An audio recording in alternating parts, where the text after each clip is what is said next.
Hello, I'm currently running a 7970 Vapour GHz edition, which I bought ages ago. It's actually an ex-mining card and the fans died on it, so the guy was selling it off really cheap for like £30 and I bought it. And anyway, it didn't work all when I first tried it, but I tried it again the other day and it did actually manage to get detected by Windows, which is quite impressive. So I'm just testing it now to see what it overclocks like. Obviously with these big fans, and it's got a fairly meaty heatsink as well. As you can see, it's quite thick. It's almost nearly a full 2 slots worth of heatsink. So the temperatures on it should be pretty good. So it's currently, well, it was running Valley a minute ago, but it did just crash.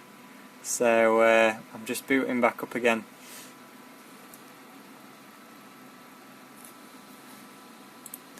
Now what's very interesting is in Msi Afterburner, you can see here, oh, that's interesting, if I change it to MSI Extended and restart Msi Afterburner, it's pretty funny because it actually detects it as a lightning, so that is pretty funny. Also, I'm not entirely sure, but I think this card might have a custom BIOS because the power limit goes all the way up to 80%, which is quite high. And also when it's in the lightning mode, I can actually control the auxiliary voltage, which must mean it has a different core voltage and memory voltage controller, but it has the same auxiliary voltage as the lightning, which is pretty funny. So I'm just going to change it back to reference design. So here you can see this is just a stock BIOS. So the stock clock of the card is 1050 on the core and 1500 on the memory. Now I was just overclocking it a minute ago and I was running at 1200 on the core and 1800 on the memory, and it crashed unfortunately, and that was at 1.3 volts on the core, and I also have memory control, so I'm going to put it to 1.7 volts on the memory as well. So because it crashed at 1800, I'm actually going to try 1820, even though that's higher. And the key to this card really is just to keep it cool. So I'll leave GPU-Z open so you'll be able to see the temps. So I'll start Valley up here.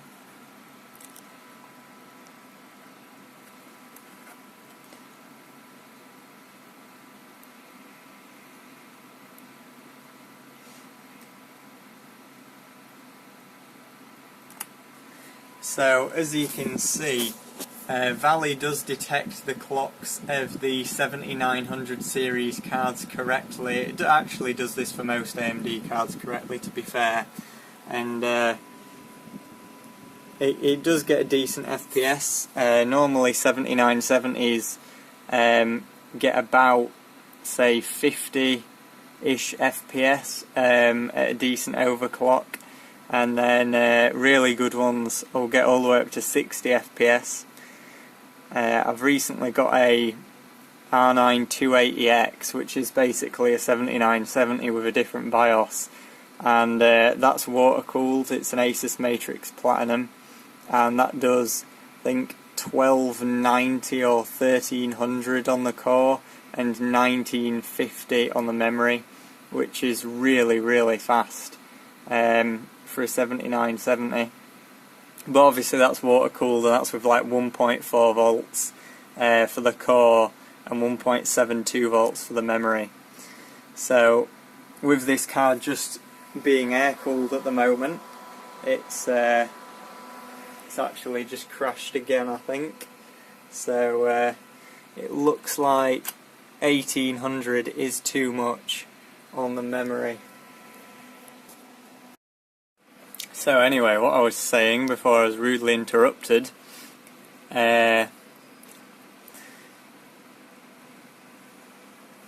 is basically, you can see there the card got 54 FPS, scoring 2273.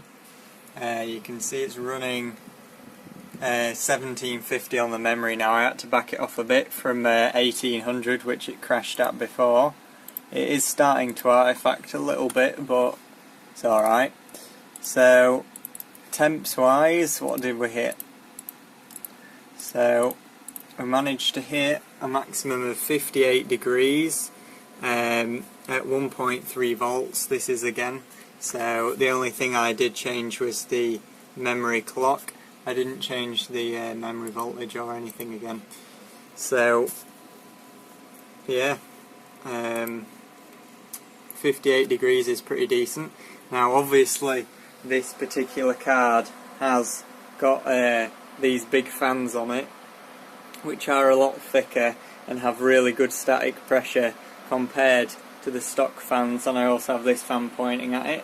Without this big fan here, it gets to about 63 degrees at 1.3 volts. So yeah, it's pretty decent, I have to say. So I'm just going to run Fire Strike to see if it can run that as well. I'm actually going to up the memory a bit because it did run 1770 earlier in Valley before I tried 1800. So, but it wouldn't run that when I came back into Windows a minute ago for some reason. So I'm actually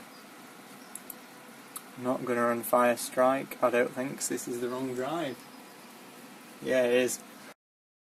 Now that I've managed to boot into Windows on the right SSD, I'm going to run Fire Strike. I'm just going to run it at the stock speeds first, and then, oh my god, if it'd focus, I'm going to run it at the overclock and we'll see what the difference is.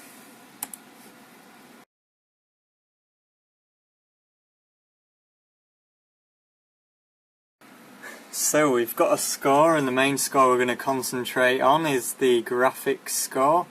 It scored 9,629 as you can see, and 8,000 overall. Now at stock it has gotten to a maximum temperature of 49 degrees Celsius, as you can see there. So yeah, it's pretty cold for a 7970.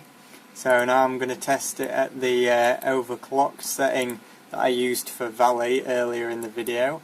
So that was 1200 and 1750. And then what I'll do after this, I'm going to try and see if the water block fits on the card, and then I'm going to run it with the water block and see how much difference that makes. If it fits, that is.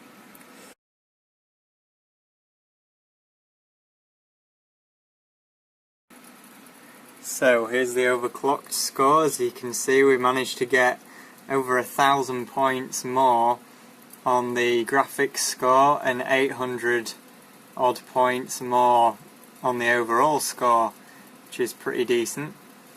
And for temperatures, let's see what temperatures it got up to. So it only hit a maximum of 54 degrees, which is cooler than it was in Valley. Obviously these tests are a bit shorter, so it might even overclock a little bit higher to run Fire Strike. So what I'm going to do now is I'm going to attempt to put the water block on if it fits, and see if we can go any higher. So before I put the water block on, I'm just going to do a quick comparison between the Vapour X and the Lightning here. So you can see from this shot that the Lightning is quite a bit wider. The PCB is physically bigger on the Lightning. You can see it has this extra part here to fit all the phasers on for the VRM, whereas the Sapphire card is more of a standard sized PCB. You can see the PCB doesn't stick out at all along here, whereas it does on the Lightning. Now in terms of the cooler thickness, you can see here that the cooler on the Vapour X is almost right up to the top of the second slot of the card. So this cooler is really thick. Now obviously it's got these giant fans on, but even with this stock shroud and cooler, this is still a pretty thick heatsink, and this card will be like 2.5 to 3 slots, whereas the Lightning, MSI have managed to fit it into just a 2-slot form factor, meaning the heatsink, which you can see in there, is very thin, pretty much all the way across. I mean, it's barely thicker than that heat pipe there. So in terms of temperatures, at 1.3 volts the Lightning will get to 85 degrees and then crash with 100% fan speed, and this card gets to about 63 degrees on 1.3 volts.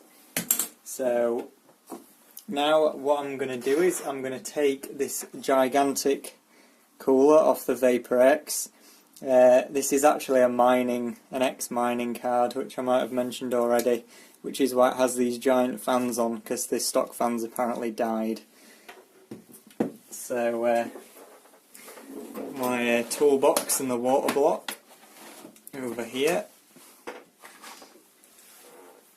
So what I'm going to do first is I'm going to take the 4 screws out for the heatsink, and then I'm going to try and pull it off. I'm not entirely sure how this card is constructed, so we will have to see.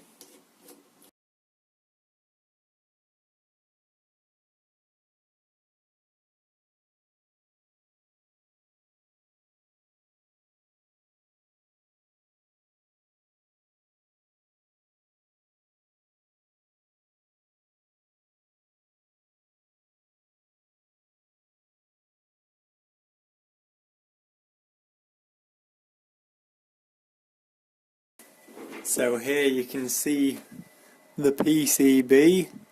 It's a pretty meaty VRM with dual 8 pins there. So, and it's using a chill controller, which is pretty decent. I think that's the same one that I have on my HD7970 that's quite fast. So you can see the GPU core there. I still need to take all the thermal paste off it. And the memory is Hynix memory. You can see on that chip there. So yeah, it's a pretty nice PCB overall, really.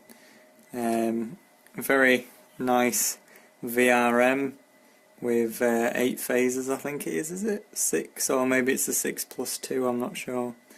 2, 4, 6, 8. Yeah, it looks like an 8 phase to me.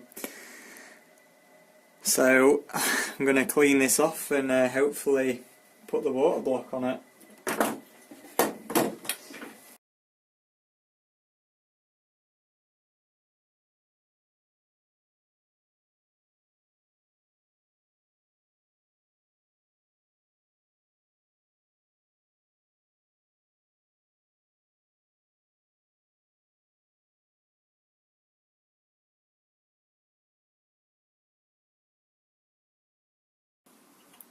So hopefully that is the water block on the card.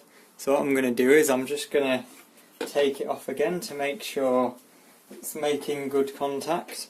You can see there's plenty of clearance at the top of the PCB there, so it's not touching anything.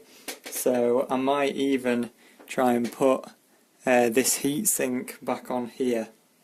So I'll give that a go now, I think. So I'm just going to take the block off again. So it doesn't seem that the thermal paste is spread too well, actually.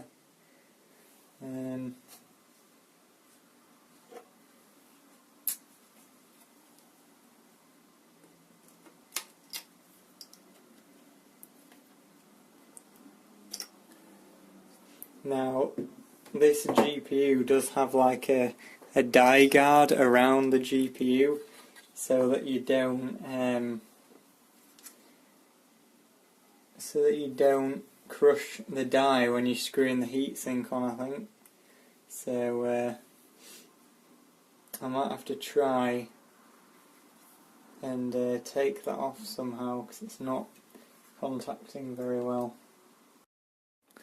So I've just had a look online, and to fit this particular core block onto a 7970 or 7950 or a 280X or whatever, you actually need this spacer here, which is a 1mm thick copper spacer.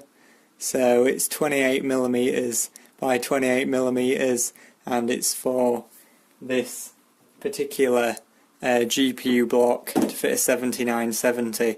I think EK have a similar thing for their block as well. So I'll need to get that, and all that does is goes on top of the GPU core, raises it up by 1mm, and you have to put thermal paste on that, on the GPU, then the plate, and then obviously between the plate and the water block. Now this will make the water block much less efficient, unfortunately, but you can't get a full cover water block for this GPU, which is a bit unfortunate. And even if I got an LN2 pot, I would also need this copper spacer to make it work as well. So I'm going to have to buy one of those and water cool it at a later date. So unfortunately, this video is going to have two parts, like a Linus video. So yeah. Anyway, so the one last thing I can actually test